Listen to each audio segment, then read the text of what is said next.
Welcome to the news of the week.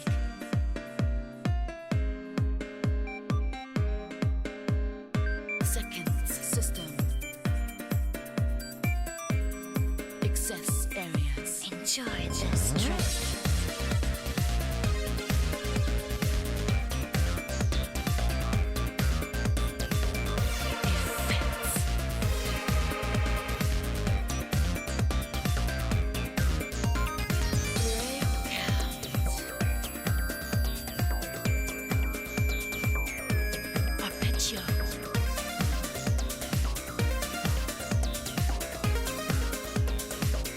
Bass.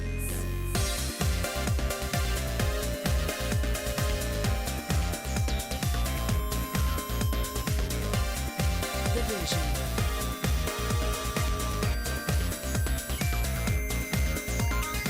Welcome to the news of the week. Stand by for action.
Hey all, sorry about that.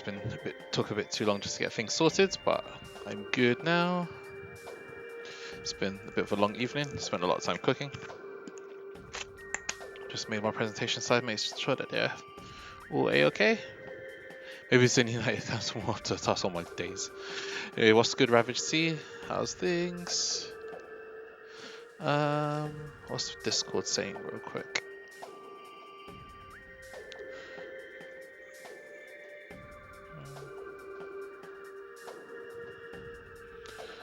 Is my boy there?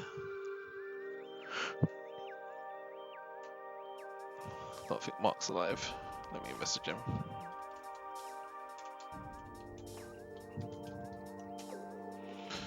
Right. How did the curry turn out? Oh, actually, that reminds me. Let me put out that tweet real quick. Thanks for reminding me.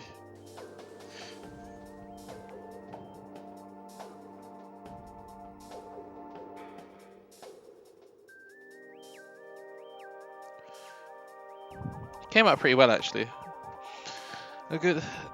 Yeah, I'm fine. I'm just a little bit bored. I want to do more things, to be honest with you. I miss offline events. I miss everything to do with it. So I am a bit bored at home. Looking for work is also a lot more difficult as well because everyone else has been like laid off. So getting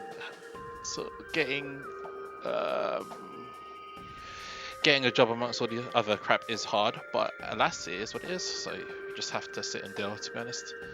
It's all good though. I've got so much good things that I want to celebrate for when things are going to be back.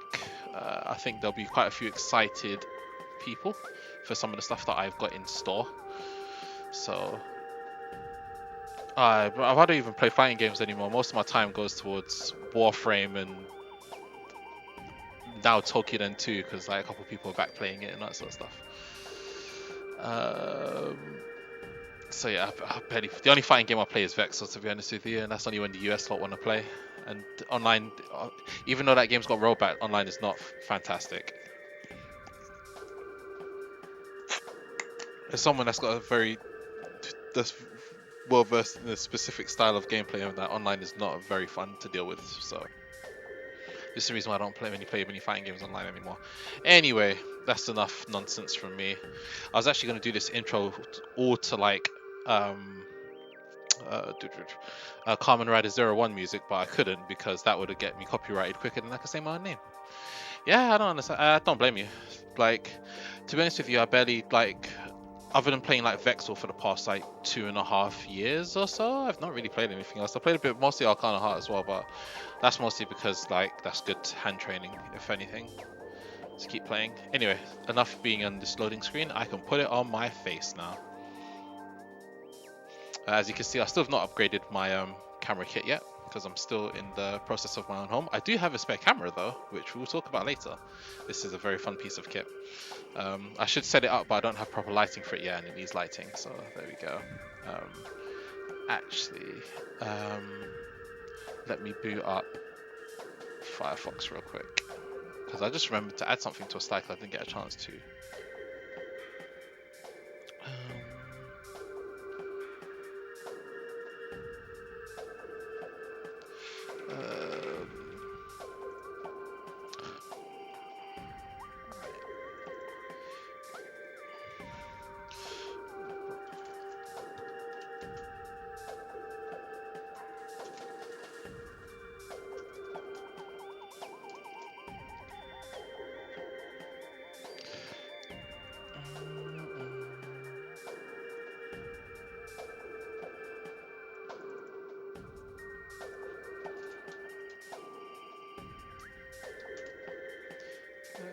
Right. D flat. Right. That should be good. My stream might pause temporarily when I save this. My PC's not really used to doing two things at once. Right. I did say I was going to go over lighting, but I don't have the slides for it, unfortunately. Today I completely forgot. Hey, what's up, Jinxie? Yeah, so it's all about playing other games, to be honest with you. Alas, actually, I shouldn't really go on about what games I'm playing because this will be a lifestyle stream if that was the case. I'm not about that life, unfortunately. Let me just let the people in the Myanmar chat know that I'm doing this instead. Okay. A stream going over cameras. Right. Hey, hey Byron, what's going on? What's going on? People are starting to flood in now, so I should really get started. Is my voice okay? Is the music too loud? Please let me know so I can adjust accordingly. But yeah, we've got this one will be a lot of talking and a lot of unfortunately it'll be a lot of talking. I'll try to go into lighting as possible, but yeah, true fans that don't mistake. It's the only Discord. This is my way of trying to differentiate myself from all the other streamers in the UK and actually try and be educational. I know there's a lot of good streamers in the UK, and unfortunately, it's kind of hard to sort of differentiate yourself and make yourself like different. So I kind of thought, do you know what? Let me do an educational series so people could somewhat know who I am. Right, let me see. Right, let's kick off this presentation real quick. Right.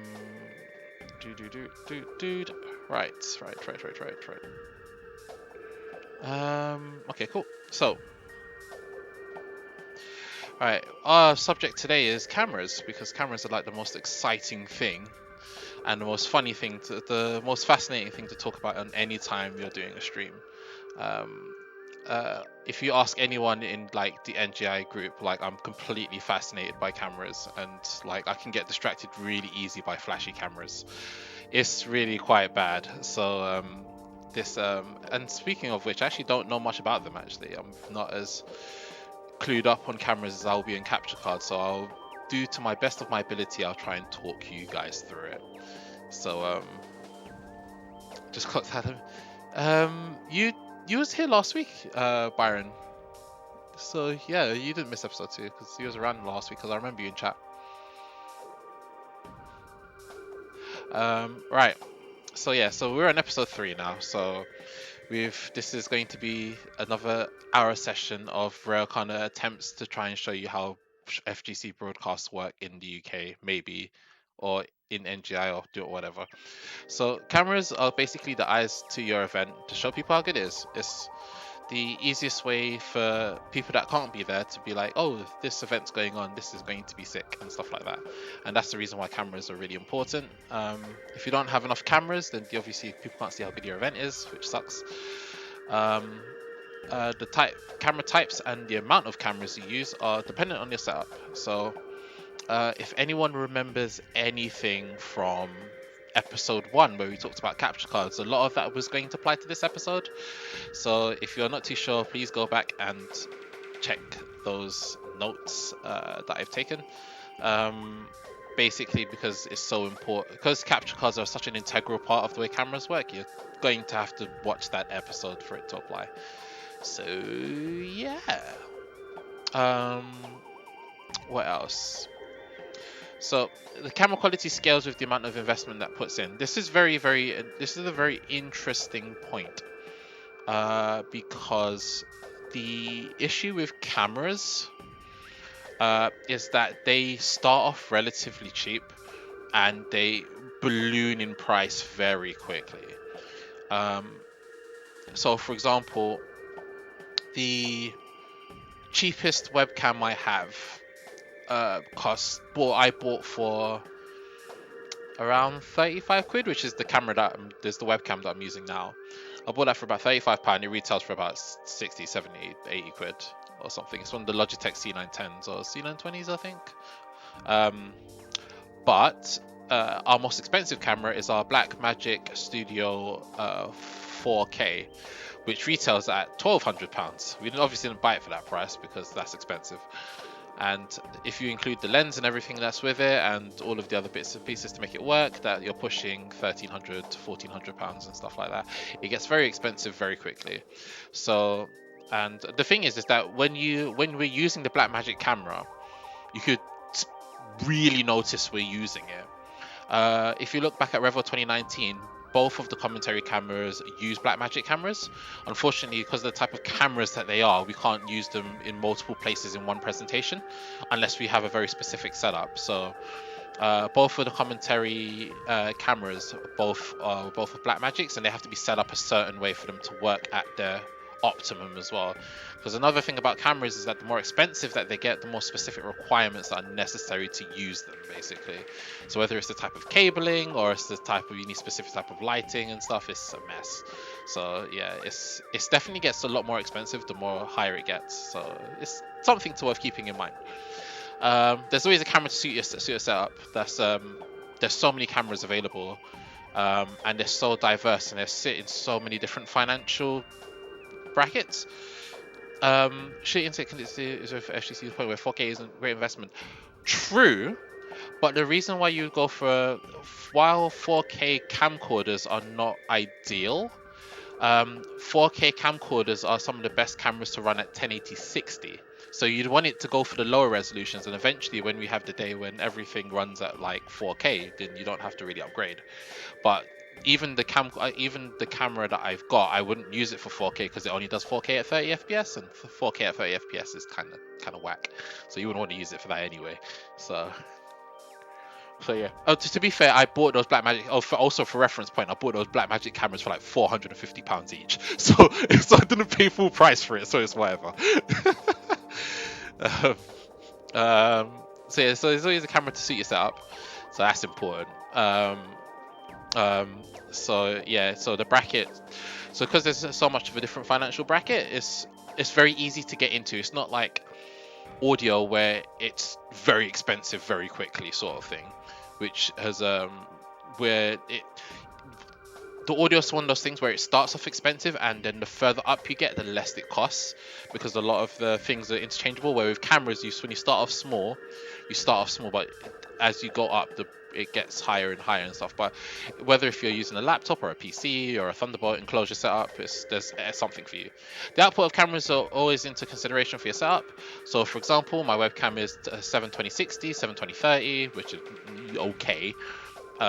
However, if you want a full 1080p 60 stream or 1080/50, this is also keep in mind, because I'll get to that in a second.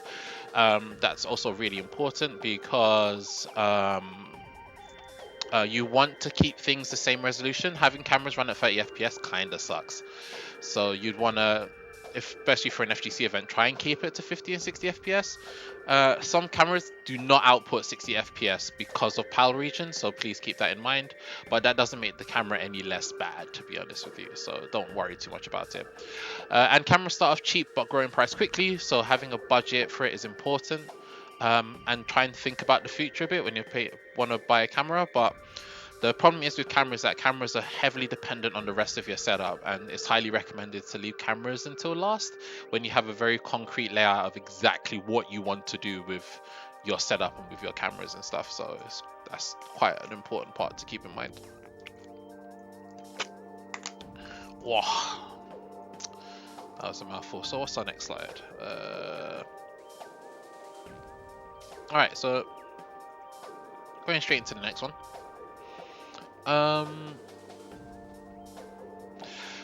Camera buying tips. So one of the hardest things about getting a camera is all of the other stuff that comes with cameras. Like it's kind of sucks.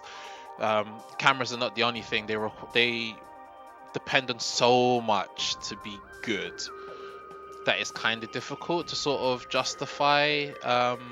It's sort of difficult to sort of say, this is my budget, and I want to buy a camera that takes me to the absolute limit of my budget, because it doesn't really work that way, unfortunately. So especially if you're doing FGC events, I'm assuming you're already broke, so that's already a good start. So one of the main things that you have to remember is that what ports do you have available? What's the integration? Are you going to use? Do you only have USB ports? Do you not have any spare capture cards? So if you're using USB ports, are you running it through a USB capture card, or are you running it straight into the PC? So at that point, you'd rather have a webcam and stuff like that. If it's HDMI or SDI output for the camera, do you have HDMI SDI outputs for your capture card? That's really important. Hey Rex, what's going on? continental. Actually, uh, Vlad's already in here. I was about to say continental Europe is in the house, but like they're already here, so it's all good. It's all good.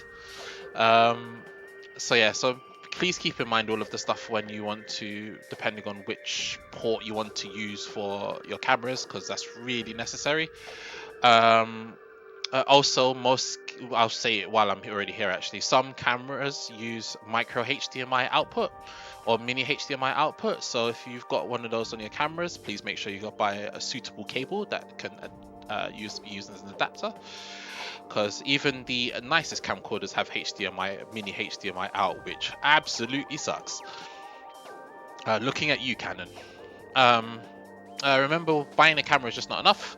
You need to afford tripod, lights, lenses if your camera needs it, and cabling, because the thing is about buying cameras is that cameras are not always going to be the place where you want them to be. So for example, for one of my cameras, I have a 15-meter HDMI cable just so it can get to the place where it needs to be. It is really important. Like, a lot of people do not understand. Do you recommend buying online or in stores? Ooh, that's a good question. Right. Here is a confession I'm going to make very early into this stream. I have not bought any camera for the NGI setup brand new before. I've bought all of the cameras secondhand because cameras lose a lot of their value very cheaply. If you're talking about now, you don't really have much of a choice, unfortunately, because if you buy it now, you'd have to pick it up in store, so it doesn't make a difference, to be honest. When things open up, if you're going for something secondhand, then I recommend going in store so you can test it. If you're not buying it secondhand, wasquanini. If you're not buying it secondhand, then buying them brand new is not. Buying them online is fine, as long as if you're able to return it. Because sometimes you might buy a camera and it's not to the specification or to the requirements that you need it. So it doesn't really. I don't really see much of a problem either way, as long as it's easy to return. Because I know that could be an issue for some people. But in terms of like in COVID, but I know that in general I buy quite a few of my cameras in store, unless I really know which one I want, then I buy them online through eBay or CX. For 10 years now, I'm only looking to replace it. Yeah, you've got the Olympus ones. The Olympus ones are really good for video though. They're really good. Especially, is it the one that runs MFT? I'm sure they're the ones that MFT. EPL1. Oh, they are the micro four thirds ones, because I remember using some of the lenses that we have. Yes, that camera is actually quite nice, actually. Right, it's one of the first. Oh boy, damn. So remember, most camcorders in the EU cap out at 50 FPS frame rate. This is due to PAL region. So if you load up a camera and you load it up and it runs at 50 FPS and you find that you can't push it any higher, don't be scared. This is actually a PAL thing. If you're really anal about this situation and you really want to get a 60 FPS camera, specifically go for the ones that are 60 FPS, or you have to buy a camera from out of region. Is it so much of an issue that you have to get 60? No, not really. The extra 10 frame rate doesn't really make a difference as long as the frame rate is smooth regardless of the stream, so I wouldn't worry about it too much. But it's something to keep in mind, because I know when I very first got into cameras, I was wondering why like 4 of my 6 cameras were running on 50 FPS rather than 60 FPS, and only then you suddenly realize, oh yeah, we live in the PAL region. I forgot about that. So yeah, there you go. Lighting effects heavily affect the frame rate of webcams. That's really important. Logitech cameras and stuff are really sensitive to lighting, which sucks because they won't dish out a specific resolution. If you tell it to a resolution, it won't do it unless the lighting is like how it wants it to be. So it's something to keep in mind. Some camcorders do use lenses. This is one of my recommendation list. Does have this as well. So please keep this in mind. This means that this might increase your cost, even though camcorders are relatively like cheap-ish to buy. So gonna have to remember that. And make sure your capture card supports your camera's resolution. This is also really important, and something I've made a mistake myself is that if you've got a 1080-30 camera, 1080-30 capture card, and you've got a 1080-50 or 60 camcorder, then obviously it won't read at max resolution. So please keep that in mind. And your capture card might not even pick it up unless it's got auto recognition. So that's also something to keep in mind.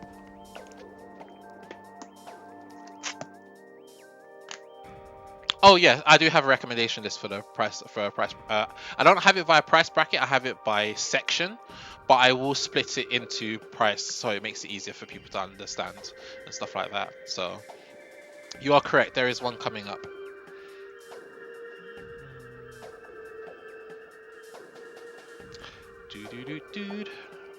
Right, so we're going to do a bit of a comparison table of all of the different cameras, because this is really important, because you got to know what you're buying, to be honest with you. If you don't know what you're buying, then I don't know, like, I don't even know why I'm talking to you right now. So there's loads of different, there's 3 sets of camera types that we split it into. Obviously it gets a lot more complex when you go into different the categories and stuff like that, but I'm trying to make this as simple as possible, because this is only for FGC events. So unless you're doing a very specific or a very large project, I don't really know why you're even watching this.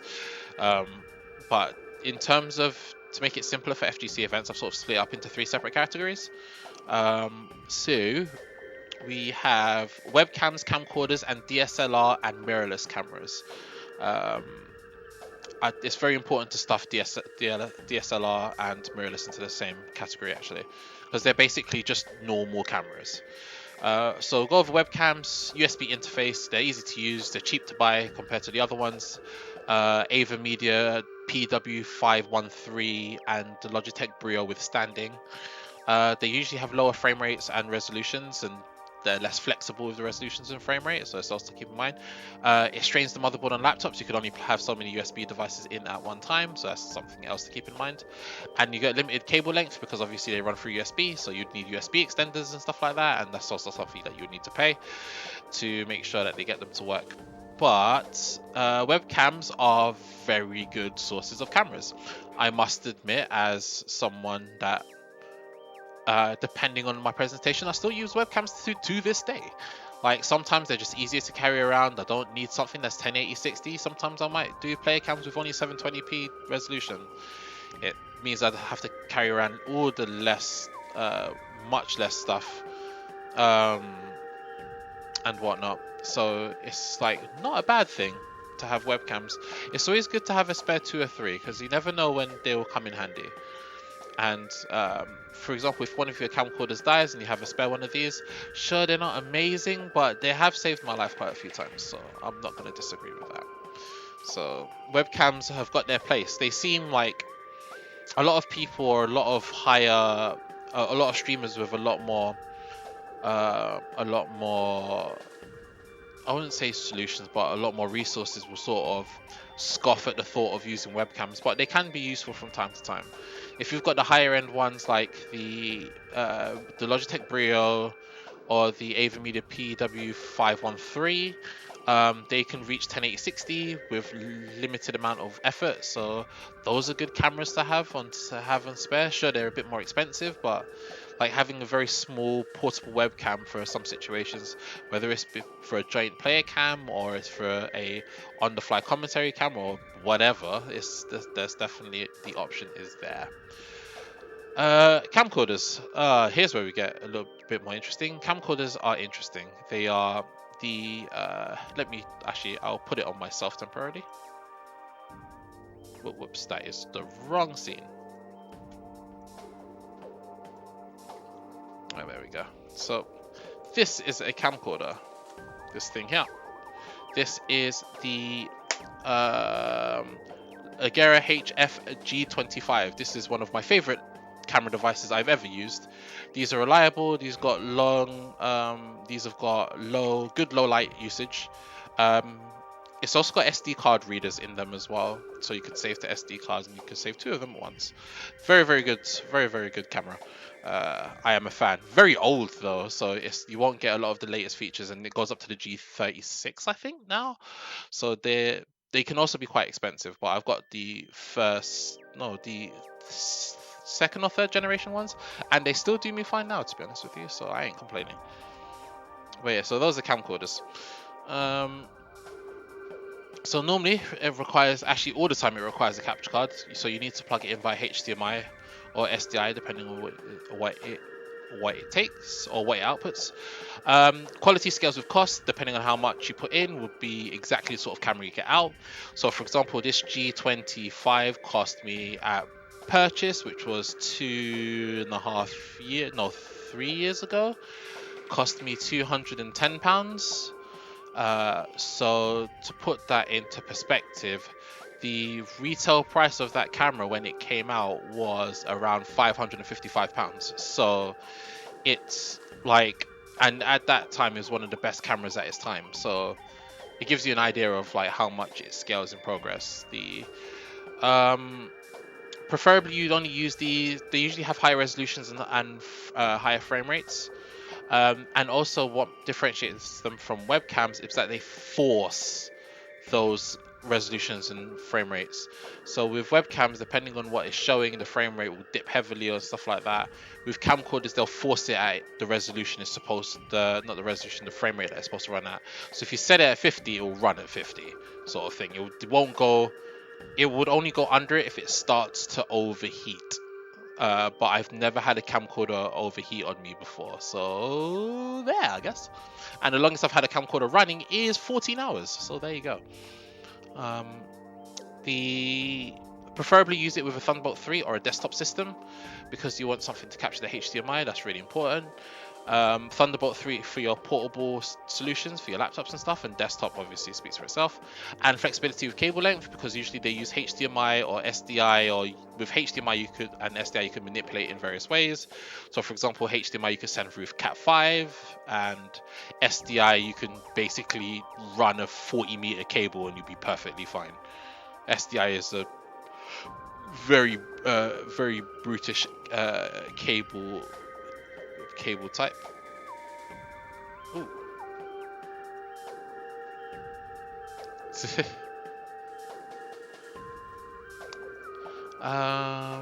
Right, stretch.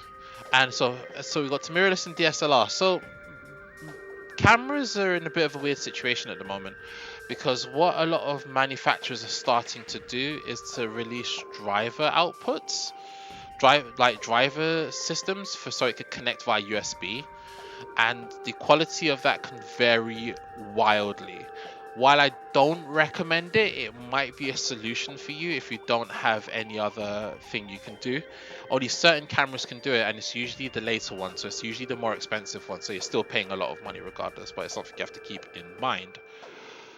Alright, but other than that, they do use HDMI and SDI depending on the type of cameras. I know the Panasonic G series will have HDMI out, for example. I know some of the Canon series DSLR cameras all have HDMI out, especially the later ones. Depending on the model, it could require USB or a capture card. That's what I just went over. They do get expensive. They can get expensive very quickly. If the body of the camera doesn't kill you, the price of the lens will. And if the lens that you want is not available or it's in a different form factor, you have to be shelling out for an adapter too. So there you go. Again, they also have higher frame rate and higher resolutions. This can also depend on your lens as well. So some lenses could only take certain resolution sizes and stuff like that, and all that sort of stuff. It's complicated. Again, preferably used with a Thunderbolt 3 or a desktop system. It gets flexibility with cable length because of the type that, because of the sort of cables it uses. Possibly require a lens. Some mirrorless cameras don't have lens built into them, so they're more like portable cameras which can still function, but majority of them will do, from what I'm aware. Right, to put it on myself temporarily. So. Right, so we sort of I've actually got 3 separate things to show you. So for example, so this is sort of a webcam. So this is the Logitech C510. Very, very old. It's nice because it swivels and it's got like a little latch thing on it as well. It's kind of cool. Very old school. This had 2 Revo appearances before it was set to retire. So before I retired it, very nice stuff. 720/60, good thing. Absolutely love it. So obviously we've got the Canon, which is our camcorder. So, and then we have camera, which is a mirrorless because it runs micro four thirds, which uses lens kit as well with it too. So this is the camera we actually use for photography, actually, not actually doing any stream related stuff. Very good goods. MFT is not fantastic for camera for video for photos, but it's great for video taking. So alright, so where should we go now?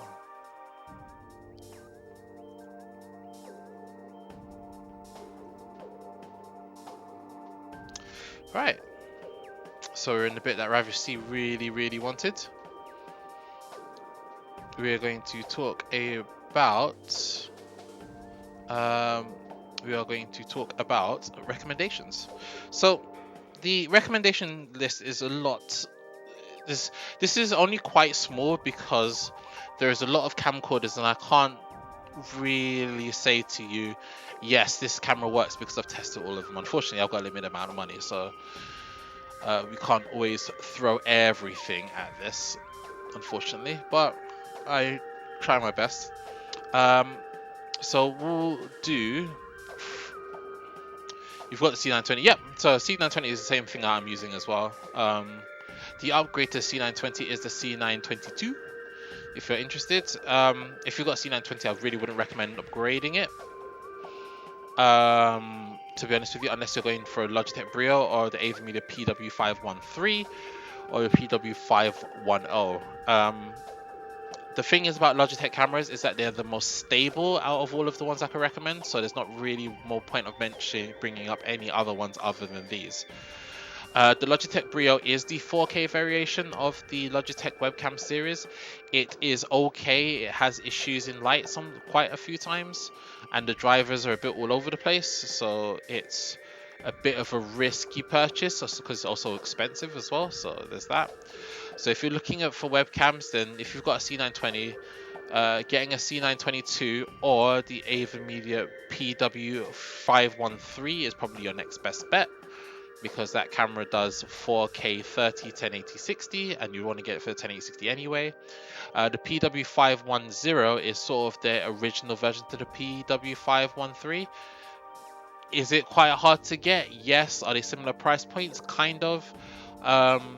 If you really wanted a 1080 60 webcam, then your PW510 or a PW513 is probably your best bet. If you can't get either of those, or if you find the Logitech Brio for super cheap, then I recommend getting the Logitech Brio as well, if you can afford it. But finding a Logitech Brio for cheap is very difficult. And obviously with COVID and stuff and a lot of people working from home, webcams cost an absolute ridiculous amount of money. So it is, at this current time, I highly recommend to not buy a webcam, or actually not to buy any sort of camcorder or webcam. Actually, just don't buy any now. It is not worth at all, because it will. Because exactly 192 pounds. No, I wouldn't buy it for 192 pounds. I'll say that much. Right. So we are going to move on to camcorders. Camcorders are a bit more of the. They're a bit. I was looking for a camel for C920, and it wasn't discounted below £60 last year. Yeah, exactly. And now they're not. Yeah, exactly. And the thing is, especially now with everyone working from home, they're never going to drop in price because they had stock shortages all through last year as well. There's absolutely no way they're going to drop in price. Yeah, the golden age of buying like C920s and C922s for like 40 quid are gone. Like, not for the foreseeable future anyway. I don't see them dropping in price until next year, when everyone starts to sell their like stuff on eBay in it because everyone's back to work. So we've got camcorders. Camcorders are amazing little things, as I've shown you. They're very flexible, and there's loads for a different price point. So let's start off with the cheapest, which is the Panasonic HG and V and the V series. The V series is the discount version. Is a discount version of a lot of the Panasonic camcorders. They normally can fit anywhere between £60 and £120 pre-owned. Brand new, they usually cost 150, 160. These cameras are really, really good. They do everything you need it to do at a very low price point. They hold 50 FPS solidly. Most of them are USB powered as well, so they don't use while the port that they use might be proprietary, the other end isn't, so you could plug it into literally anything and it will have power. Just don't plug it into a digital mixer because that's going to upset someone. Very, very good cameras. The VX series is the more expensive part of the series, so that's when it reaches 4K, and they usually go for around £250 upwards, so they're not bad. But I recommend the later VX series because I've like sort of own an original VX one, 4K one, and it's not fantastic. But the later VX series ones are a lot better. On that side, speaking of like entry level, then another option that you could go for is the Canon Legria HF series, not the G. If you go for the standard HF series, that's sort of their entry range. So they go from cameras for around £60 to 180 and stuff, and that's got all of your basic functions and stuff. Very, very, very good set of cameras. They do everything you need it to. They don't have any of the expert features like the G series from that same one does, but if you need it to do anything and you don't want to pay out of the pocket for one, then I highly recommend grabbing a HF series one. If you're willing to spend the extra money, you can get the HFG. So it goes up to the G36, I think now. As someone that owns a HFG 25, it is one of my favorite cameras I have ever used. Amazing low light properties. They've got amazing. They keep their IQ even within tough conditions. They are solid as a rock. And they also got 2 SD card slots. So if you wanted it as a crowd cam and you wanted to record how hype a crowd is, then what you can do is that you could put a 64 gig memory stick in there during finals, just hit record, let the camera record on its own while the video preview is still being sent to the PC, so you can still watch everything that's going on, and the camera keeps track of like the crowd noise and stuff like that, and the microphone in it's pretty good. What else does it have? It has audio out as well. Unfortunately, it doesn't have audio in, which does suck, because audio in would basically mean that you can use it to do various things with. So for example, like have interviews, and rather than having the audio go through a mixer, you can have the audio go through the camera itself directly. That could be HDMI back, so that can save you some cables and stuff. So if it had an audio, actually it might do. Does it? No, it does not. So yeah, but it does have a remote control in it though, so that's pretty good. But yeah, the HFG series is definitely very, very nice. The JVC GY series is more advanced, so this is more of your shoulder or large hand camcorders and stuff. These are more production level stuff. Very good, very reliable. Those things are built like tanks, so if you drop them, they'll be fine. Beast of an equipment. I'm a massive fan of them. I wish I could use more. I've only been able to mess around with them in passing. So yeah. And then you got the Canon A1 or 2 or 3 or 4000 series cameras. These are like the bigger brother to the HFG. So the HFG are considered amateur to pro consumer level, where the AX series is basically the semi-professional camcorder. These things are beasts. They are very, very good. They work with some of them work with absolutely no lighting whatsoever. It's absolutely mental how good these cameras are. And on top of all of that, all of that good stuff. The Real Menace uses a Canon A1000 actually. I think A1000 or A2000, and he's a massive fan of that. And he's first gave me the recommendation on this camera, so I think I would put it into presentation and pass it on from him, which he told me almost like a year and a half ago, 2 years ago, about how good the camera was. And from using it, I've only been able to use it twice, and that was back with East London Fighters when they were doing events at where EXP Leisure used to be, but on the top floor. So very, very nice cameras. And then the Sony VG series. This camera is the outlier of this section because the Sony VG series requires a lens, unfortunately. These are sort of the go-between towards a standard camcorder and a standard production camera. This is like slap bang right in the middle. So it has a lot of properties that a lot of the production cameras do, but it's in a small form factor. However, you can swap out the lens. So that's also worth keeping in mind. So if you want to buy one, you have to buy a lens separately, which means that it's customized to a certain way, and it also uses the E-mount, which is something that's worth mentioning, which I'll go over lenses in a bit.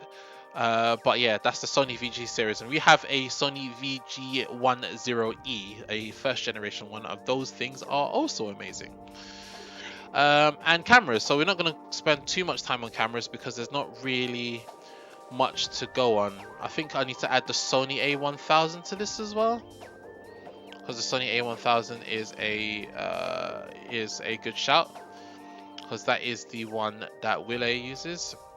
So I didn't put it in, but yeah, that is the shout. I think it's the Sony A1000 anyway. It's the sort of compact cameras with E-lens mounts and stuff. So Panasonic G8 onwards. Everyone that's got anything to do with cameras know exactly what the Panasonic G series is. They've been around for aeons. Very reliable set of cameras. You got the G series, you got GH and all that sort of stuff. If you're going for the G series, then go for the Panasonic G8 and onwards. Any one of them is fine. If you're going for the HG models, then you'd be wanting to get the Panasonic GH4. GH4 onwards. Keep in mind the Panasonic GH series is very expensive. The GH4 came out a few years ago actually, and it's still like retails at like £900 or something. I don't know. It's something absurd, and that's just the body only. So good luck.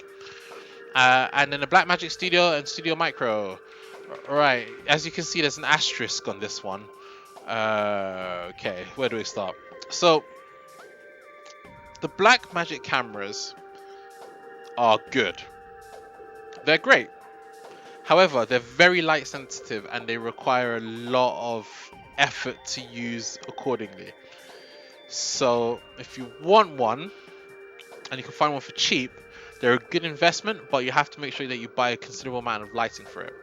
For our main lighting that we use at Free Play City, or you probably see this more of East London Fighters events, is that the camera that's got the black brick behind it is usually using 3 separate lights to make sure everything is covered. So these things are so light sensitive, and you can see where it makes the most amount of difference is that if you watch the Revolution 2019 sub stream, the secondary stream, what happens is that because there's no background behind the commentators, it's literally just the crowd or people at the event. One of the side downfalls of that is that a lot of the background is very dark because the background of the footage is not sending light to the camera. So that's one of the issues the camera has, is that it's very, very, very dark. It's unusually dark for an MFT lens. So yeah, that's a thing. Still worth the £450 I paid for at least one of them though. So I can't really complain too much. The IQ on them are absolutely mint. Does anybody have any questions on this? Because I know people have been asking for camera recommendations for the past couple weeks, so.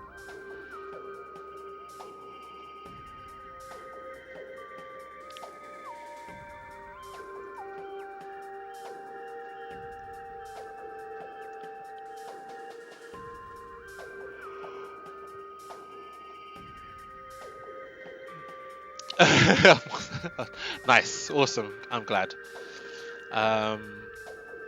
I hope that helps. Oh, also, actually, while I should go over this, I could go over this while I'm here. All of the cameras in the camcorder section, except for the JVC GY series and the Canon A series, they all the other ones do take HDMI mini. So please keep that in mind. You would need an adapt. You even need an adapter or a HDMI mini on one side and HDMI full on the other. So, and the Panasonic G8, I think I can't remember what HDMI input it takes, but the Blackmagic Studio and Studio Micro takes no, the Studio takes SDI input.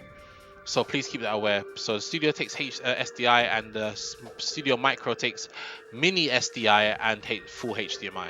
So yeah, it's tough.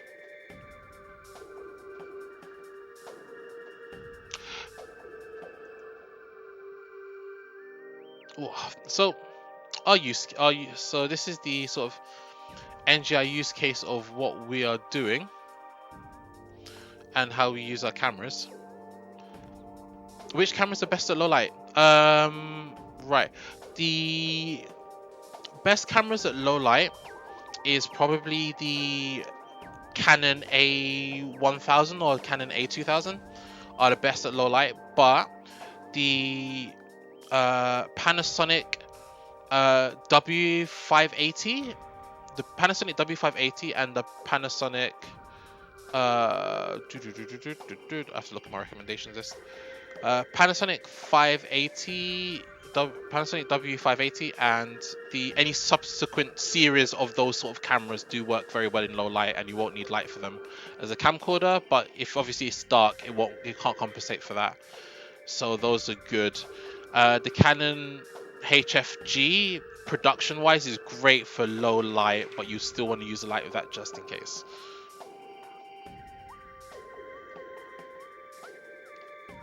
Hey, what's going on? People are starting to roll in a bit more now. So yeah, so those are the so those are the sort of cameras that you want to go for low lights, because low lighting is a thing that happens so often in FGC events because everyone likes it really dark, which as a production manager for a stream absolutely sucks. So it's always good to have lights. And considering how dark most FGC events are, there's like no amount of like low light technology can save how dark your stream can get. Like seriously, it's absolutely insane. So this is what us people at NGI use at the moment in terms of our own cameras for our production. For our commentary, you use the Blackmagic Studio Micro 4K with the HF1442A lens. That is a very basic,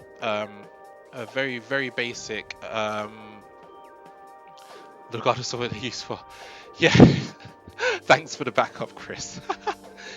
Low light cameras are better for home streams though, so I need to keep that in mind. So if you're asking for home streams, then yeah, low light cameras are much better. So that lens that's used is a very basic one that comes from the Panasonic G series. They are the basic HDMI manual focus lens. Sometimes you see at our events that I actually use the automatic lens, which is the digital version of it, which is the one where it's done by the triggers rather than the actually have to like turn it manually. Those are nice. They're both interchangeable. They have the same aperture and have the same zoom. So yeah, so it's usually quite useful for that. I do have a secondary Olympus lens, which has a fixed zoom, but it has a aperture rate of 1.2. So it's very good in low light or very simple amount of light, but it's fixed zoom, so it can't zoom in or zoom out. It could refocus, but it can't zoom. That's very important if you want to do events. It has a very specific draw distance, so you have to make sure you line it up well with your commentary table and stuff like that. It's very important. And with those lights, I use 2 box lights, so usually the big large ones with the covers over them, and I use a center floodlight LED flat panel in the middle that shines downwards. So basically the 2 soft boxes are on the left and the right hand side of the camera, and then I have a LED flat panel light which is facing downwards, which is above the camera, but it's not so harsh. It's usually it's usually out of eyesight to the commentators, so they can't see it, but it's very important because it covers any light that the box lights miss. The ones from the top does cover, and it has some excellent results on the Blackmagic Studio because it's very, very, very sensitive to dark. So it's a very, very dark camera. I should load up footage from Revel 2019 to show, like, even in the background, because there's no light coming from the background, it gets very dark, sort of thing. It can't even recognize like normal like lights in a house, basically. That's how like light sensitive it is. It just doesn't do it. I am going to do something outrageous, and I am going to change the music. Because I'm feeling something a bit different.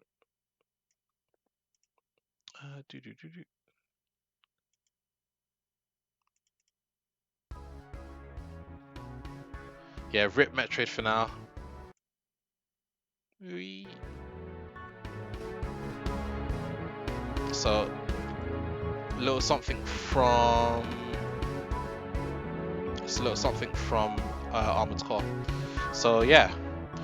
Anyway, we will be. So yeah, so with this camera, with that sort of camera, it's actually very, very useful for. With that sort of lighting, it's very useful for covering all angles. Sometimes I swap out a Canon Legria HFG25 because we have two of those for the Blackmagic if I'm in a very, very dark place. So I don't know if anyone remembers, is that there was a East London Fighters event in XFed ages ago. It was Revolver, that was it. That was supposed to be at the Red Bull Gaming Sphere before like the gaming sphere completely messed up. And it was impossible to run the Blackmagic Studio cameras in there because there was absolutely no light in there to get them to work, not enough light to get them to work in that small area.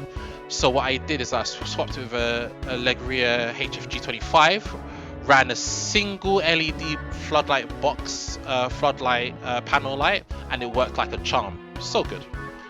Very, very useful. Right. What should I do with you? Anyway, so moving on, we have we've got the ×2 Panasonic H580 cameras. These cameras are really, really nice because these are low light, so they don't require any light via its base, which is good because with player lights you don't. Whoops. My mic's almost too close. With panel lights, you don't always have a chance to put them out, which is actually really important. So these cameras are great because they basically work in almost any situation. The USB connectivity as well, not to the PC, but the USB connectivity for power. So they don't require a lot of effort to plug in. So you could use HDMI extenders and literally put them anywhere you need to. The only downside is that they use a mini HDMI, which sucks because that means that cable is whack. It's definitely a problem, but it could be worse. It could run mini HDMI and we won't know micro HDMI, and we won't even go into that. So that's what we normally use for player cams. What's interesting about the W580 camera is that it actually got a second camera linked onto it. So if you open the side panel of the camera, it's got a little spinning camera in the middle on the latch of it, and if you turn that camera outwards, it will create a second feed inside the feed. It's actually really interesting. I've never used it for broadcasting purposes for whatsoever. I've never found it useful. However, I've been messing around with it on my own. Like, you can, for example, be shooting something and you could have the second camera looking at a second viewpoint, or you could even be looking at the person that's taking the footage. It's actually pretty cool. Not many other cameras mess around with that sort of tech, but like when I saw that, I kind of thought, that might be something. So yeah, so it's definitely one of those things that's to keep in mind. Very, very good set of cameras, and I bought them for like £70 each, and I still use them. They're very, very good. Very good cameras. Crowd cam, Legria HFG25. You heard me harp on this about this enough. Great crowd cam because it can work in low light, so it doesn't need its own light to function, especially if it's used for long distance viewing angles. Great stuff. The actually the form factor makes it so it's tough and very solid, but it's very easy to fit into a bag, so you can carry it around. It's for a camcorder, it's one of the more chunk ones, but it's not so chunk that it's very difficult to carry around. It runs double SDI, which means that you can record while previewing out and all that sort of great stuff.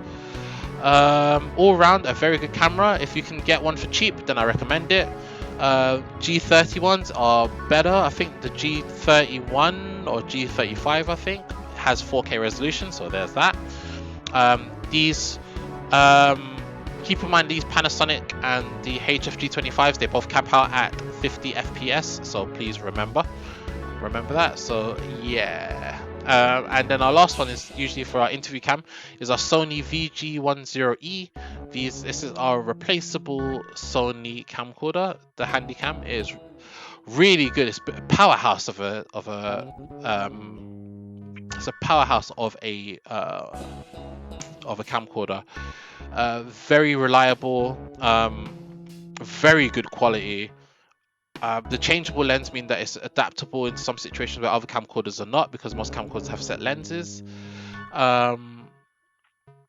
So a lot of good technology sort of goes into that sort of thing, which is nice actually, because if you wanted to use it in certain situations, then it's good for that.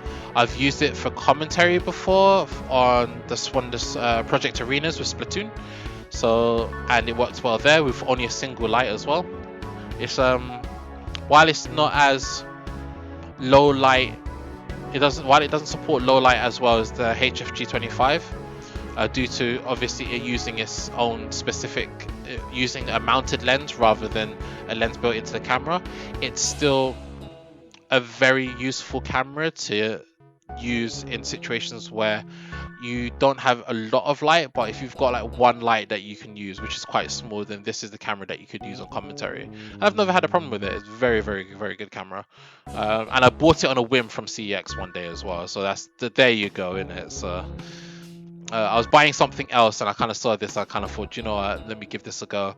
And I was originally going to 2-week it and bring it back, and I liked the camera so much I ended up keeping it after ever. So I ain't complaining.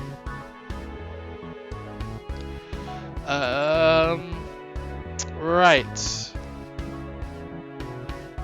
Because the thing is that that's the end of my educated slides for today. So I'm back. This is the bit where, like, I was going to go over lighting, but I think I'm going to keep it for another presentation because there is so much stuff to go over with it, and I think I'll do it sort of as an extras when it comes to broadcasting, because if I did it on top of this, I'll be spending another hour. Where can we watch episodes 1 and 2? That is a good question. Let me fetch the link for you now. Oh yeah, I just remembered my Firefox isn't working. I actually have to load Microsoft Edge. What is going on?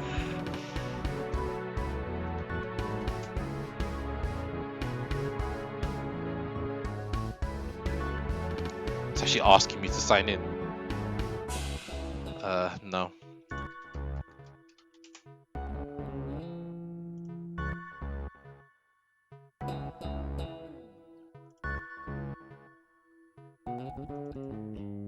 Right.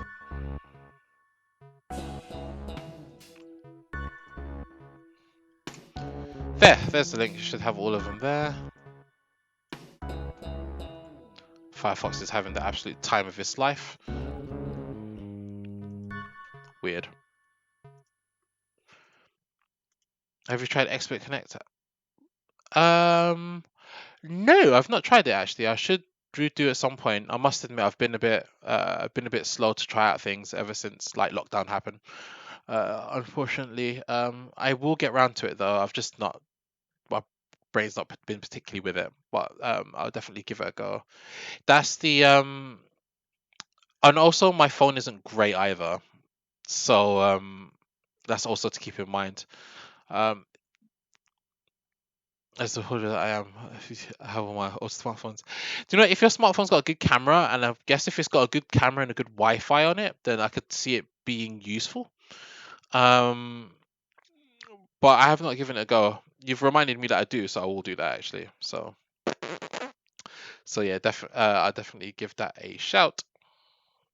Um, but it's definitely a very good it's a very good idea, and I don't think there'll be any problems with people messing around with it and stuff like that. So um, but Expert has made some quite interesting things. This has been used. Expert Broadcasters has been used to like do the stream as well. So give you an idea.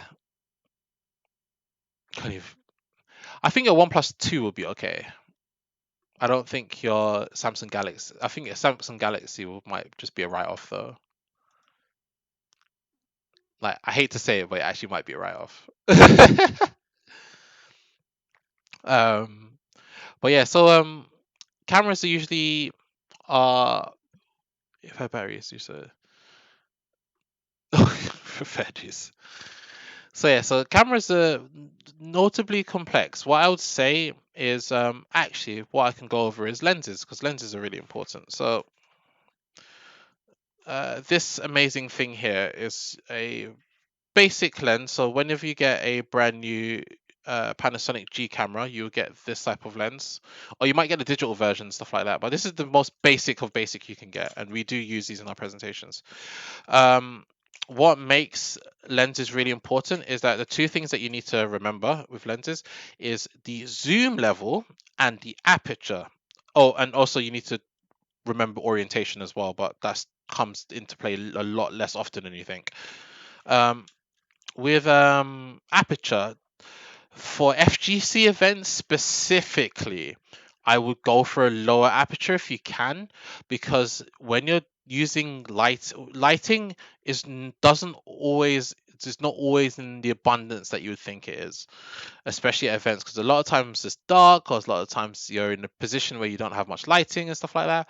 So lower aperture means the lower aperture the lens means it means the easier that it works in low light. It's usually the aperture amount is based on how far it can zoom in and out, which is something that you have to keep in mind. So if you have something that zooms a much greater distance, the aperture level is probably going to be higher, which means that it will probably require more light to work properly, or work optimally anyway.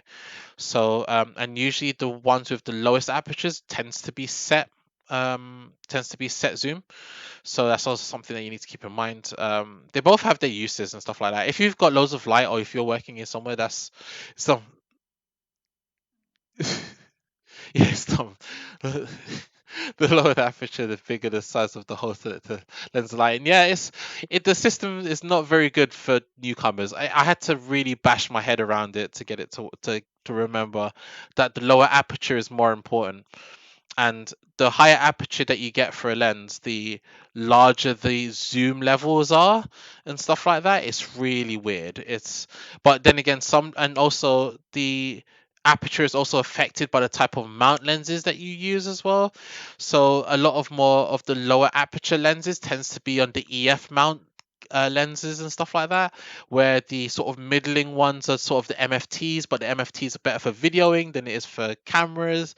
It's better for videoing than for snapshots, which is unfortunate, because for videos you'd want something with lower aperture anyway. It's a mess.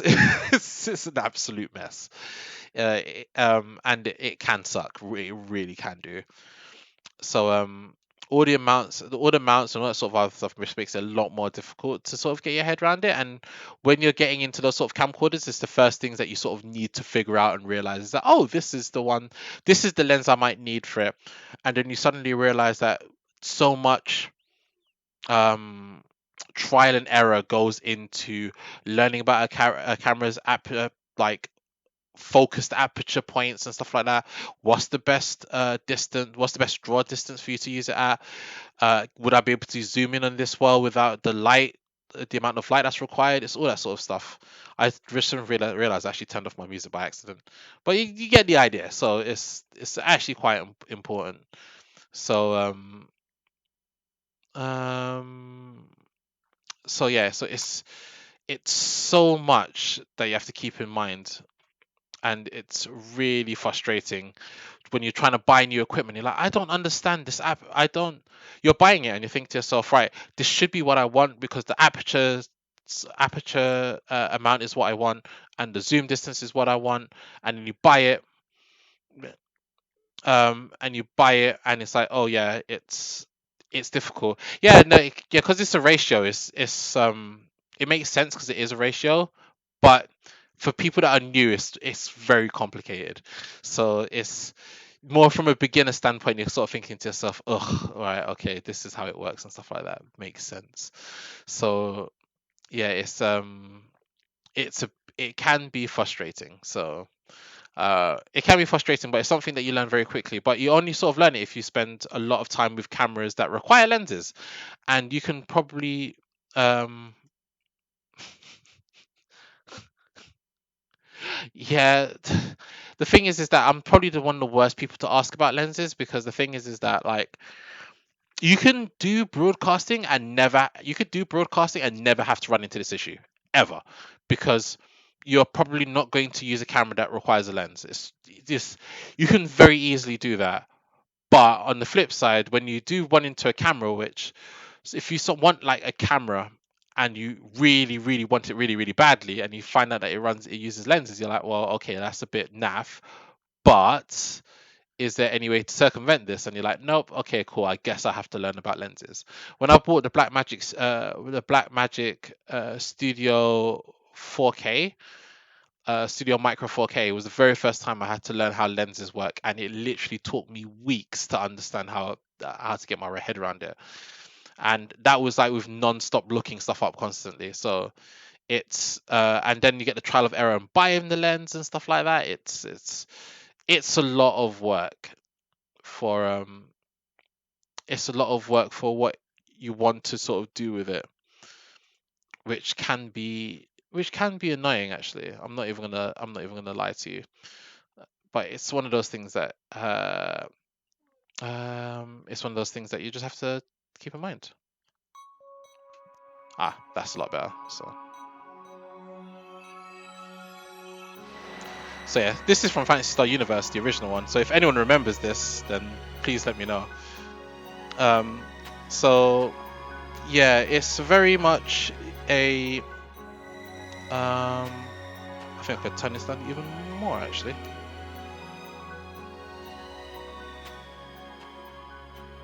So yeah, it's definitely one of those things where it's really important to, when you're when you're buying a lens, or if you're buying a camera, that you understand what lens you're buying and what the lens does when it comes with it and all that sort of stuff. So yeah, it's definitely a lot. It's definitely a lot of work learning it, and it's one of those things where it would be the hardest thing to get your head around. But if you don't want to interact with lenses and lenses for cameras, then you don't have to. You could go to any other camcorder choice that I've said, and you don't have to deal with any of that. So it's one of those things where it's good if you know, but not absolutely necessary if you don't. So yeah, don't worry too much about it. Is there any more questions for today? Because I've just realized that I've rambled a lot.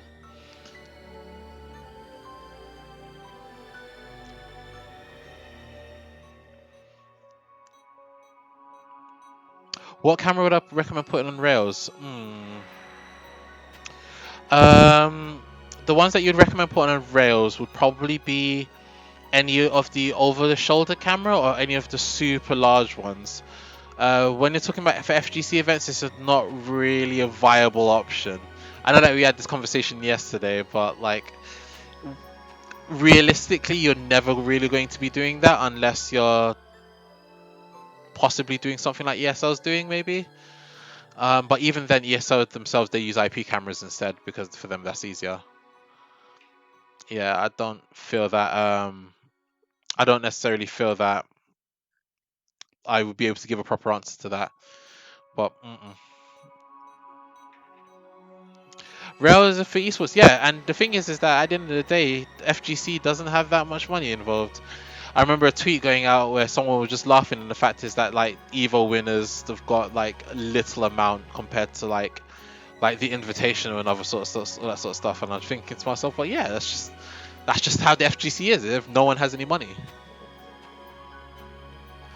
like it's not one of those things. We're never going to get anything like the Invitational prize pool, or we're never going to get anything like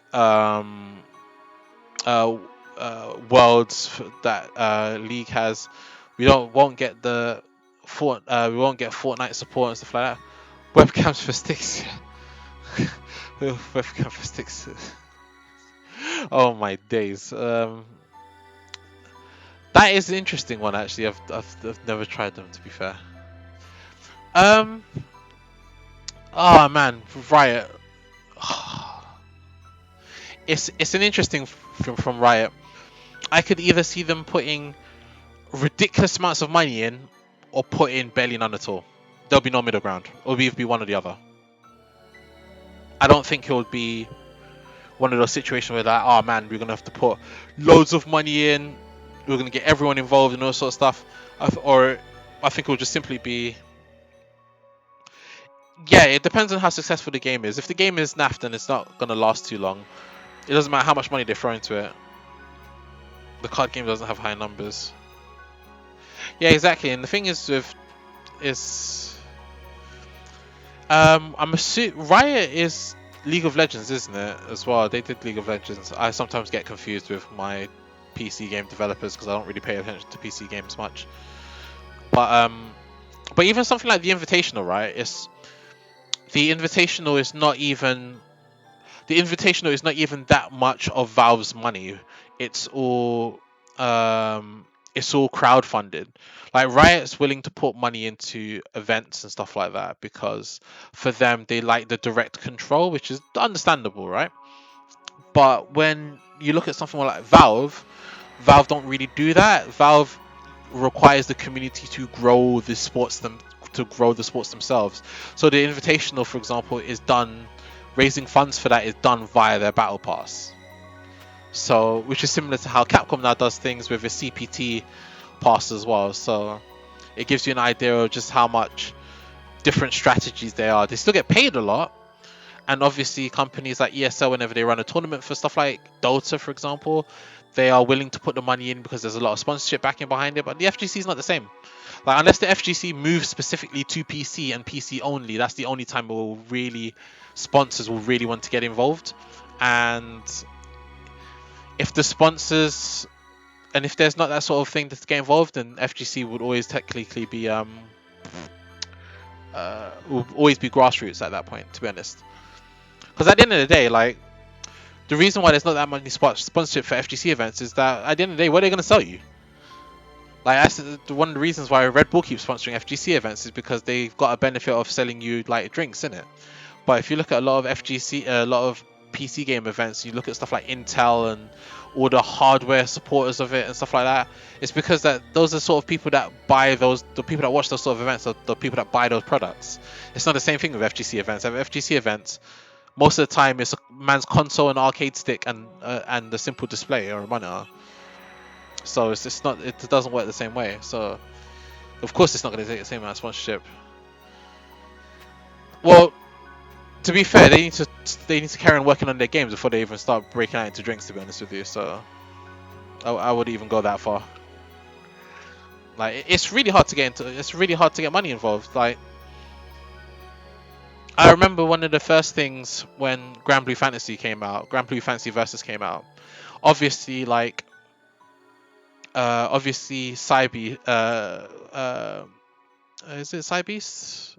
Cygames, no, Cygames B. Cygames Beast was the name of the FGC team. Whoops. Cygames have obviously got a lot of money from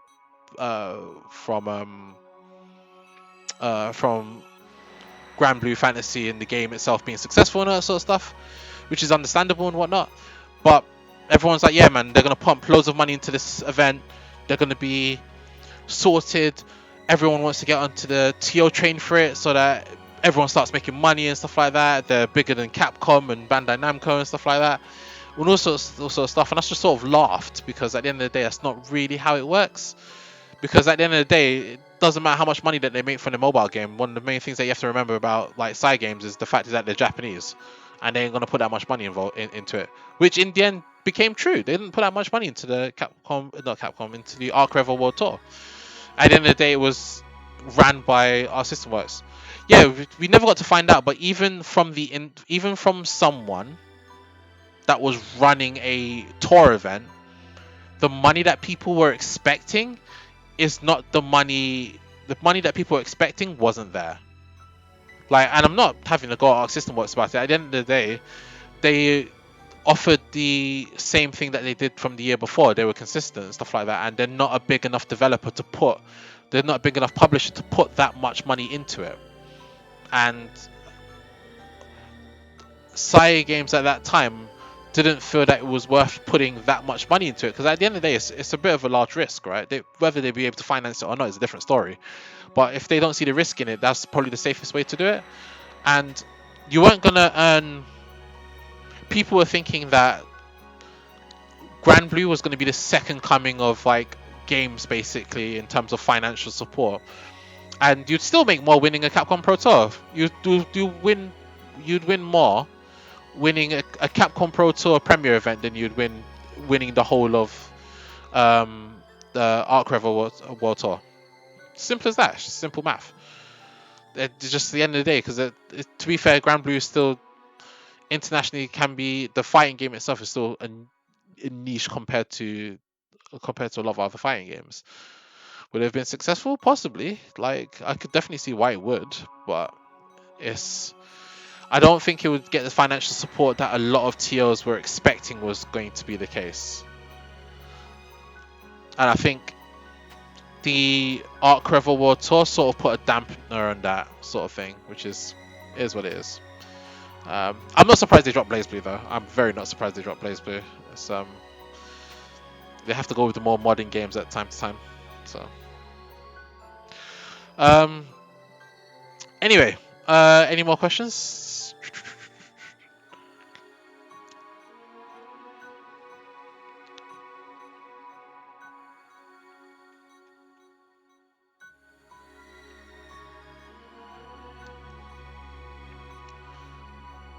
Yes, no, maybe so.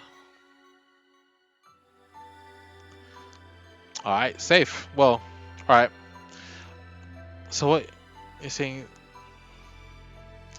Yes, I'm saying Grand Blue Finals would not have rails. No, it would not. Saying that, the Arc Revel World Tour production at the finals was atrocious. Like, that was not good. Like, for a culmination of a year's worth of work for the anime fighting game community, that is not how it should have ended. Like, really. Like, when your overlays don't even have the flags to say where the players are from, that's so low effort, man. I'm not even joking. That production has seemed so low effort. The event looked amazing, but the production just was not on it. I was not impressed. I've seen better at like East London Fighters Online. Yeah, and yeah, the last chance thing. I'm not even gonna go into that. I'm not even going to bother. I'll just try not to get upset about it. But I've seen better productions from some online events than actually like seeing the. Well, what was the worst LCQ we've ever seen? I don't know. It came pretty close. See, oh no, the difference is with that with the CPT one, we never saw it. Period. So, but at least with the CPT one, it was just a straight up double elim.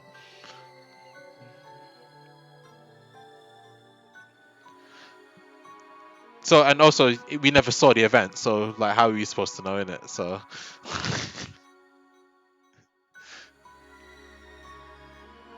Yeah, that was weird. It sounds to me that like all of what it sounds like to me is that like ESL were put in charge of the lot of the things that happened in that event, and they didn't account for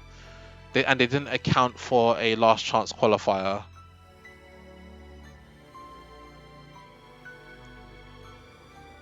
Yeah, it wasn't very good at all. Um, something tells me which is weird. So something tells me that logistics went very wrong there. Like I could only imagine there's someone that's had a issue like that before.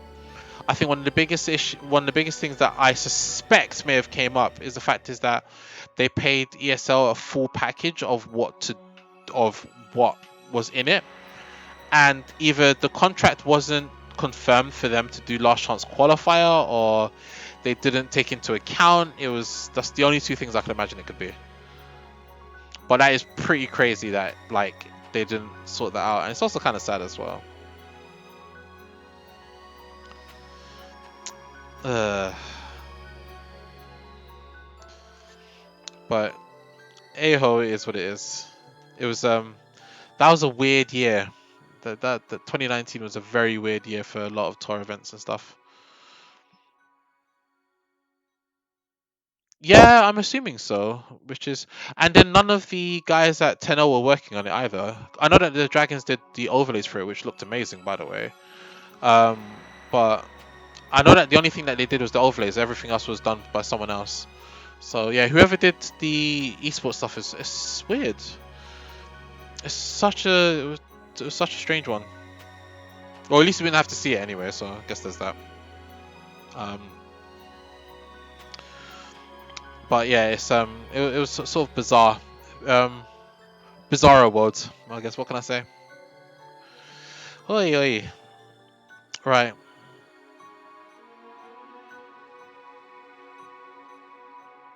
Um. Yeah. The thing is that they've really improved a lot in the last 4 or 5 years. I think they've definitely improved them in the last 4 or 5 years. Um. Personally, I've not always liked their designs per se, but recently they've been they've like recently, when I mean recently, I actually do mean half a decade ago. That's still a long time. Um, they've definitely improved upon it. They've been so much more creative, and I think that's really nice. Um, but yeah, it felt like that CPT's overlays was like a culmination of so much different experience and like projects rolled into one. It was really nice. I really like the look of them. Um, and the current CPT overlays are great too. Like I do like the basic Metro look with the dash of silver on it. I think it's quite nice. I am actually a fan. So saying that, I still always have Ray. So like, if you gave me a choice of dragons and Ray, I'd pick Ray. So just want to get that in there before like Ray starts thinking, excuse me, like I don't do all this work for like just to say that you prefer someone else. I'm sorry. Right. I think that will be it for today, actually. Unless someone's got some pressing matters. If not, then you could just message me on. You can message me on Twitter. I'm around on basically almost. If you've seen me in Discord, then you could always poke me there because I'm where it's about. But yeah, I think that will be it for today. Um, I'm a bit sad that I couldn't cover lights, but I didn't want to make this one too long because I'll be here for 2 hours, and I don't really want to do that because I've been overshooting overshooting a lot of the timings for the stream and stuff. But it's actually just nice to talk about events, so it's all good. Um, like other than that, I bid all you people a good evening. And I hope you guys take care. Remember, stay at home unless you're a key worker. If you're a key worker, stay safe, wear a mask. Even if you're at home, wear a mask whenever you go out. If you work in the NHS or the health service wherever you are in the world, you are the heroes of this planet currently. So please stay safe and hope everyone's family stays safe. And yeah, wear a mask. good stuff. Stay safe, everyone, and catch you guys later.